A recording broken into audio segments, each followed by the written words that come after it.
Gazelle. I was just getting through it, man. Gazelle. I want to be hopping like a three-legged gazelle. I made post for the highs just like that. We'll be fine. We can get under 11. We can't if you don't stop. Don't do that. Yeah, you just. I don't want to. Just move on, man. I don't want to see that.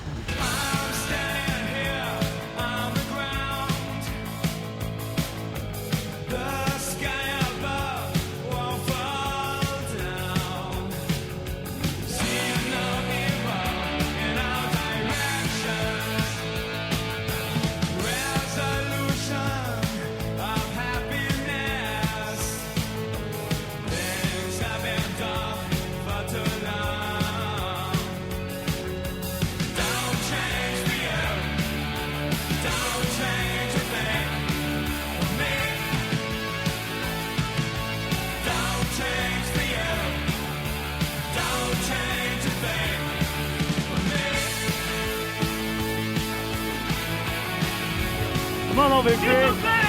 Right there, baby. Right in the door.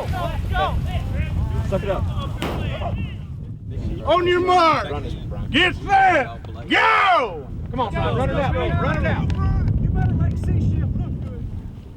Come on, Aaron, you ain't down there yet. Aaron, what are you doing? Come on, get here. Yeah, fuck the shield. Don't drop my shield. Don't drop my shield. Don't throw that shield. Give it to him.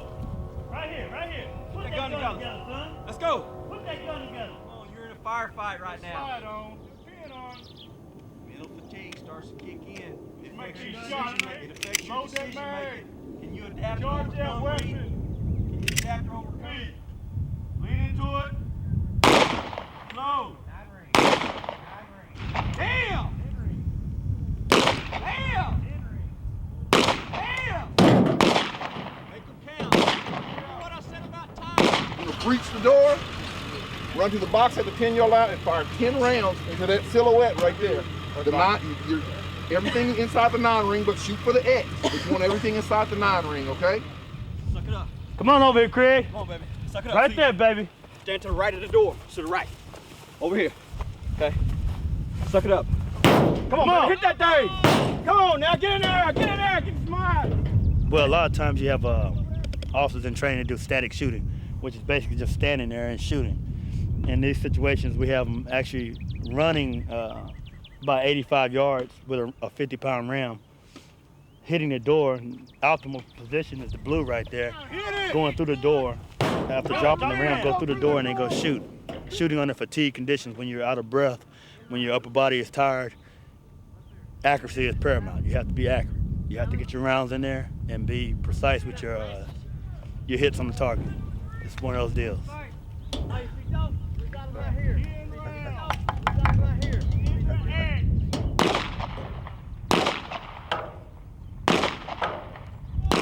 Come on, Reed, take that to your partner down there, baby. Good job, good job. Come on, Reed, get it down there. We can't start till you get down there, baby.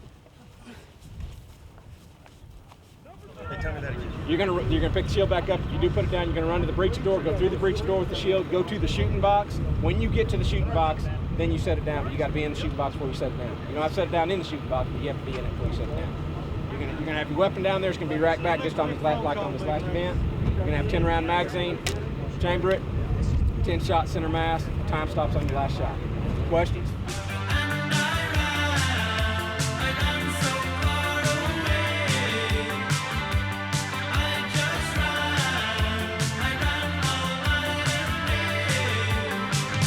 Ten is the standard. We got 10 right now. Let's see how bad he wants it. Now, Ryan, don't spend all day doing that. Come on up here, son. Come on, Ryan. Don't spend all day down there. Come to the penthouse. Son, you can see us up here on the grade. Come to the penthouse. To the penthouse yet? Come on up here on the deck. Set the shield down. Drop it. 2, 3, 4, 5, 6, 16, 17, 18, 19, 20. We got 20 on the deck. Go downstairs, son. You hardcore. Get off this tower, son. Don't spend all day up here. 20. Let's go now. What's wrong with your legs? Get your legs moving, son.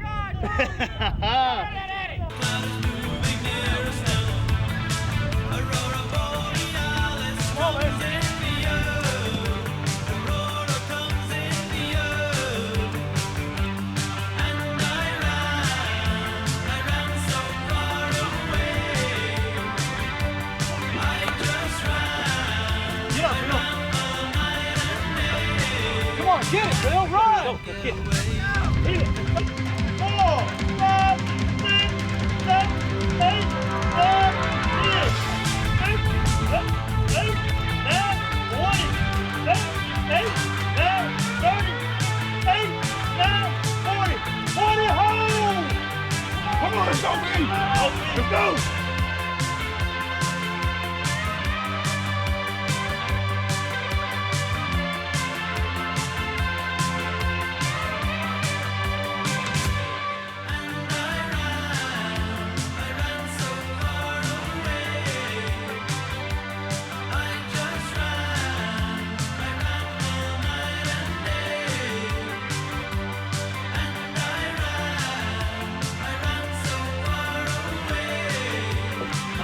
Run to the finish line. Come on down to the bottom.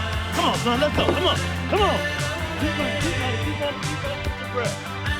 Catch your breath. That's a good job.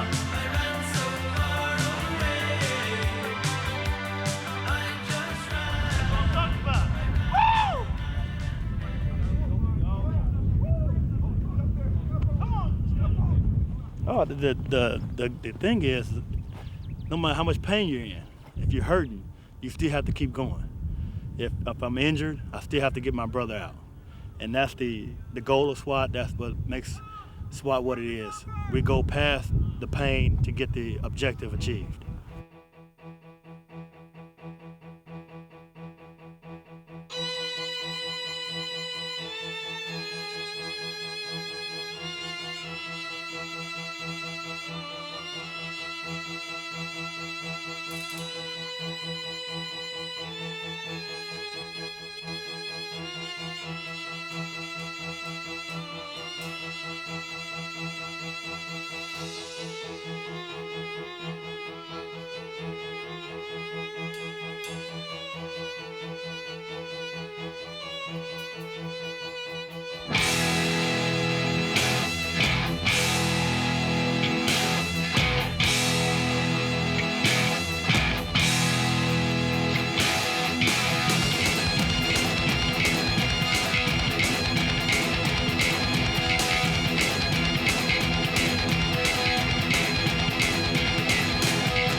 How much pain you hurt, you still have to keep going.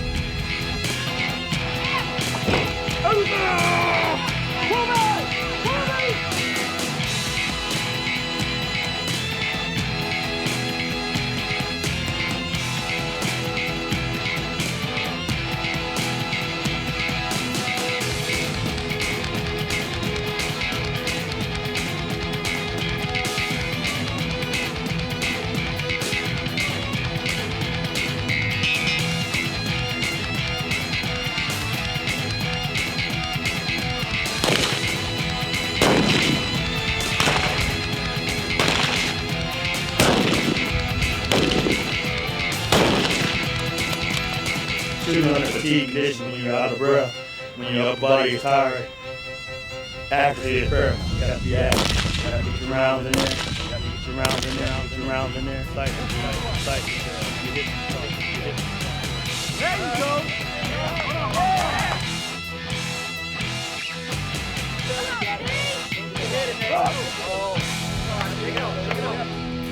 If I'm injured, I still have to get my brother out. Still have to get my brother out.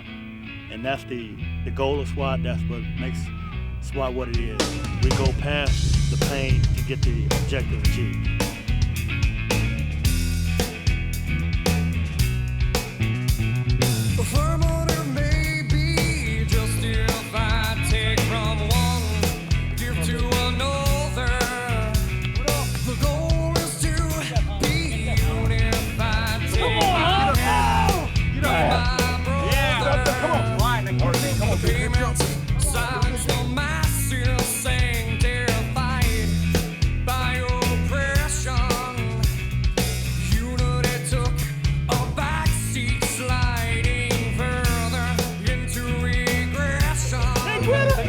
Come on, Vince! Oh! Vince, get ready. Let's get on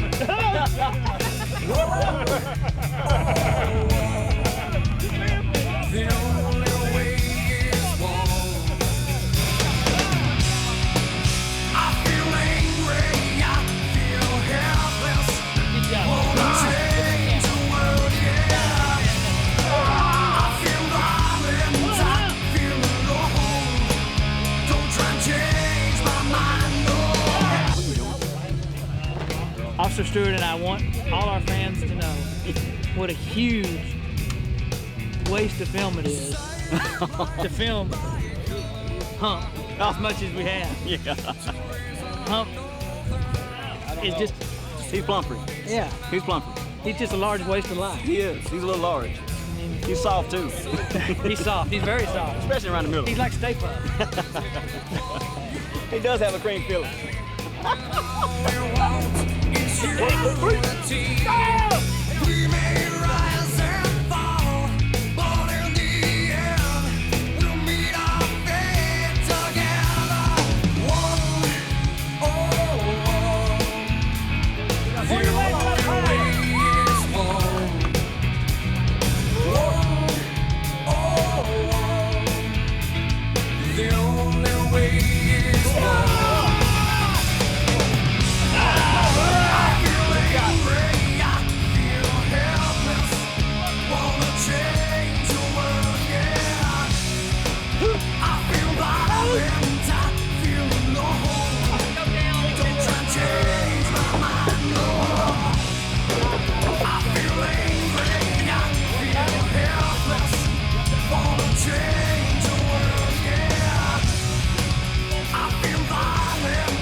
I'm just stand like there's no camera on me, then all of a sudden I see it.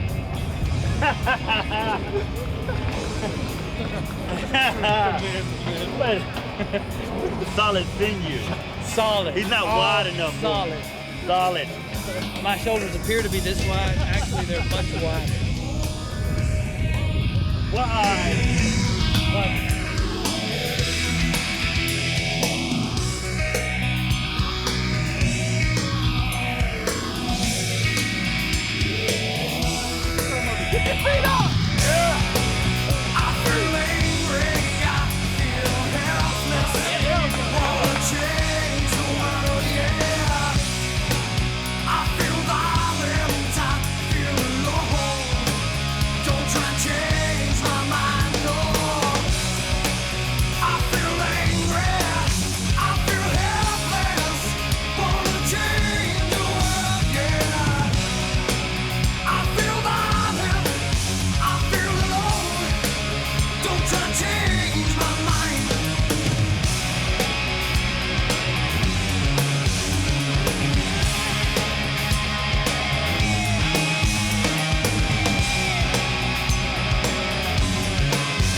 Say something. All I can say is that hurt. That hurt bad. Breathing is optional. Yeah. Breathing is optional. I've got no breath right now. At all. Man, she just swim. Dance all night, get real loose. You don't need no bad excuse. Dance all night with anyone. Don't let nobody pick your bone. Shake it up. Shake it up. Yeah, shake it up. Shake it up. That's right. Dance all night. Dance all night. Get real loose. Go all night. Get real loose. Shake it up, yeah. All you got. Dance.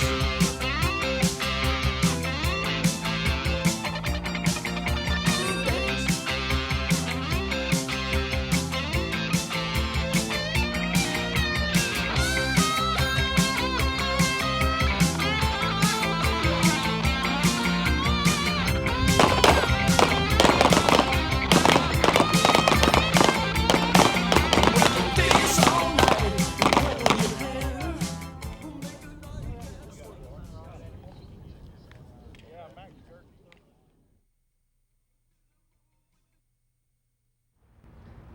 This is the Lewisville Police Department's new tactical van. It's a recycled ambulance, if you will. The fire department had used it and had gotten good service out of it, and they said it was a good vehicle. They had renewed their, put new vehicles in their fleet for ambulances, and we got to keep this one put in service for the tactical team. We needed another van to supplement the old van because the team has expanded over the past 3 or 4 years. We've gone from a team of about 12 officers to a team of 18 officers, or a budget for 18 officers. The other van was getting crowded with equipment and officers, so we needed another vehicle to get us to the scene. It's still equipped with emergency lighting and siren, air horn, so that it can be used as an emergency vehicle if that were a need. It carries 2 people obviously up front, and we can load 4 or 5 in the back, along with equipment in the compartments along the side. The compartments in an ambulance work real good with the tactical team being able to store equipment in there, cut down our time loading vehicles and taking them to the site. We don't leave any lethal weapons on the vehicle for safety reasons. Obviously, we wouldn't want anyone to be encouraged to break into the van to get those. But we do leave some of the mundane equipment that we have to have on scene in the vehicle. The vehicle's been used now for several months. It's very versatile. We can carry a lot of equipment in it. We can haul a number of officers in it. We can get to a scene quickly by using the lights and sirens that are original from when the fire department had it. The only changes that we've made to the vehicle, we had it painted black and had striped it out with the police department logo, very similar to the police squad cars, just a different color to highlight the black color that it was painted.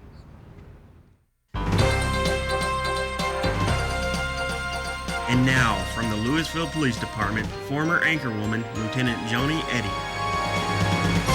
I'm Joni Eddy. I'm a lieutenant with the Lewisville Police Department. I've been with the department for 13 years, and I've done a few different things while I've been here. I started as a patrol officer. Then I was a detective for about 1.5 years. After that, I was promoted to sergeant. I spent 6 years as a sergeant, part of that time in patrol, part of it in criminal investigations again. And now I'm back in the patrol division as a lieutenant. My duties day to day involve supervising a patrol shift, which involves manpower allocation and approving and overseeing the day-to-day operations of that patrol shift. One of the things that I also do for the department is teach some classes. I teach use of force classes, which are involved with intermediate certificates that officers can earn. I also teach a rapid deployment class, which came about when departments started considering what their force options could be following the Columbine school shooting a few years ago. Lewisville has gotten with the Dallas Police Department and learned a technique which we've taught to our officers, as well as some officers from other agencies, and I participate in instructing that class. I also participate in instructing a class that we do for officers every year, which is it's kind of a use of force update. When officers go to calls every day, they're asked to make force decisions.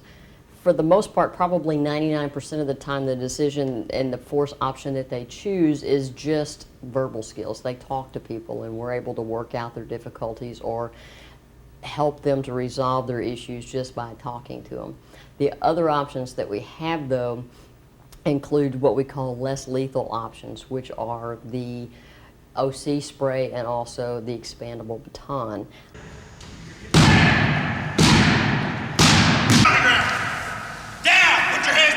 And you know, if it's not working and you don't want it anymore, you don't want it anymore. You know, because you don't need to be looking here, you need to be looking. I'm an expandable baton instructor, and at the end of the year we teach a class where we go through and we remind officers, we do an overview of your less lethal force options, and then we practice skills. We do a little bit of review of case law, we do a little bit of review of the department's general orders to remind them what the guidelines are and what the rules are for using force, and then we spend a majority of that time going through practical exercises. What we're looking for in the practical exercises is to remind officers of all of the things that they have available to them, because what sometimes will happen is we'll spend a lot of time in firearms training and a lot less time with your less lethal options, and so officers really aren't as comfortable with those as they are with some of their other alternatives. The advantage to less lethal options is that were able to gain control of combative subjects without anybody getting hurt, either the officer or the subject that the force is actually applied to. And so that's why we have less lethal options available, because it gives officers a variety of techniques to gain control of non-compliant suspects without anybody actually getting injured, which is really the goal of any encounter that we have with anybody. Some of the things that we're looking for and that we're trying to help officers with in the training class and the recertification class are decision-making skills. You know, letting them know that, you know, if your partner is taking a particular action, maybe you could consider doing a different kind of action. So those are the things that we're looking for when we're evaluating officers is, are they considering all the options that are available to them? And then also, are they applying these options appropriately? Is their technique correct?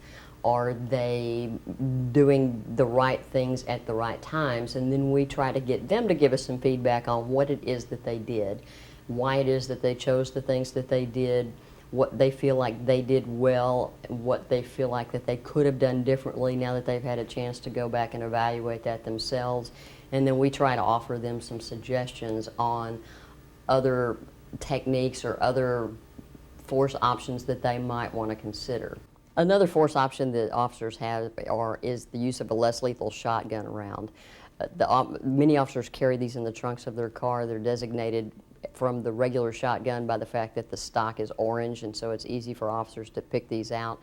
These would be used in case, these will actually shoot what's called a beanbag round, which has got, it's like a sock, it's like a little windsock that's got pellets on the inside of it. It's designed to stop a subject who is being aggressive. Most of the time it may be a subject who's actually displaying a weapon or trying to use a weapon toward the officer or someone else.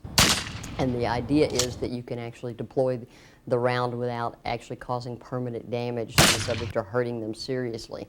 In most cases, when you would use it, they would have a knife, more than likely.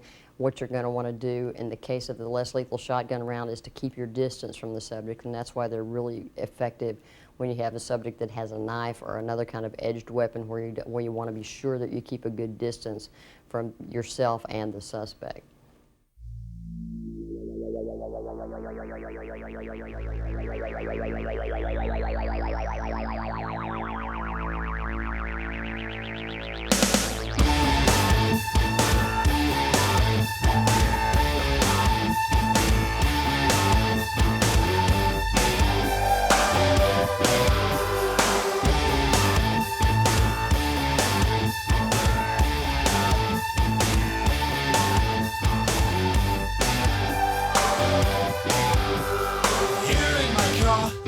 Safest of all, I can lock all my doors, and it's the only way I live in cars. Here in my car, I can only receive, I can listen to you, and it keeps me stable for days and You get something like this, all three reds, you know to stop before you get to the three center set gates. Green, red, green, you know that you can choose either the left or the right lane. If it's yellow, red, yellow, if you go through the yellow lane, which you're supposed to, tap your brakes as you go through the center set of gates so that we know you went through the caution. Here in my car, where the image breaks down, will you visit me please, if I open my door because here in my car, I know I've started to think about leaving tonight, although nothing seems right in cars. This track is designed for a low-speed, high-stress situation. It's made of 45-degree turns along with 180s. There's not too many 180s that you make during a pursuit run, but with the 180 turn, it puts the vehicle into a configuration which requires the driver to make his inputs, the steering inputs, braking inputs, and acceleration inputs, make it smooth and fluid. Otherwise, the vehicle's going to break free. What we do as force officers to drive 100% of their capacity out here on the course, sometimes to the point where they fail to maintain control of their vehicle. We want them to learn out here what characteristics to look for when the vehicle's just about to lose control. And that way when they're on the streets, we tell them to drive about 70% of what they learned on the course. The fastest speed we ever obtained is approximately 55 miles an hour on the longest straightaway. All the rest are just inputs which require the officer to be smooth and be able to run the course in a qualified time. The only reason there's an actual qualifying time on the course is to add the stress, and it forces the officers to push it. The course is about 1.5 miles long, and we usually run it in about 1 minute and 15 seconds, and that's the end of it.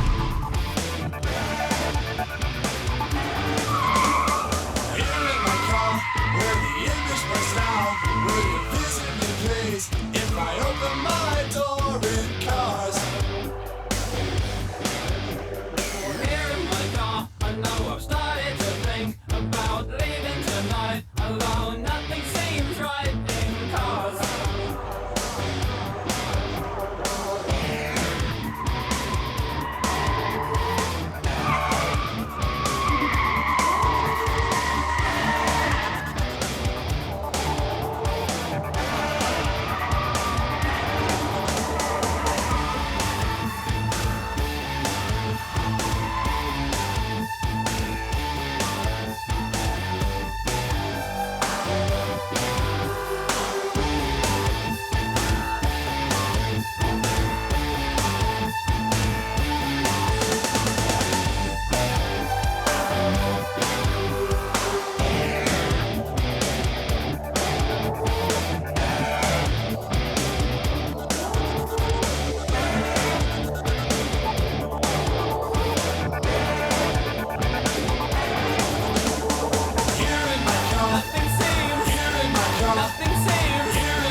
I'm gonna just pretend like there's no camera on me, then all of a sudden I see it.